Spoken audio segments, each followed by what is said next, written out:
Tak terlihat saat pemakaman Rai Sahetapy, Sri Respatini Kusumastuti alias In jadi sorotan.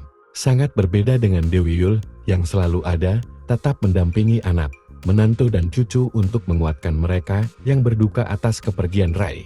Namun, In sudah hadir lebih dulu saat melayat ke rumah duka pada Rabu 2 April tahun 2025 dengan busana serba hitam. Sri bertegur sapa dengan beberapa anak dari Rai dan Dewi Yul dan beberapa teman almarhum diantaranya. Saat kedatangan Menteri Kebudayaan Fadly Zon, dia mewakili tuan rumah menyapa Fadly dengan ramah. Sri Respatini diketahui menikah dengan Rai pada Oktober tahun 2004, 2 bulan setelah Dewi dan Rai bercerai.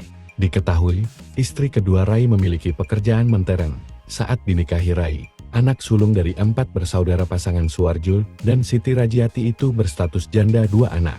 Dari pernikahan pertamanya, In dikaruniai 2 anak perempuan yang masing-masing diberi nama Firsia Prasita Eve dan Anindita Rastika Pratnya Parasti. Dia dikenal sebagai penari dan pimpinan Perhimpunan Seniman Nusantara, dosen Institut Kesenian Jakarta IKJ dan seorang doktor dan pengusaha sukses chef dan catering.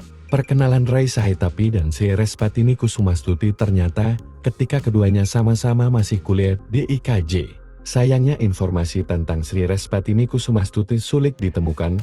Rai Sahetapy pun tak mengajak istrinya saat syuting film Kapten Amerika pada tahun 2015. Sebab di tahun 2016, Dr. Sri Respatini Kusumastuti sibuk menyutradarai drama Tari Ratu Sima bersama Putut Budi Santosa.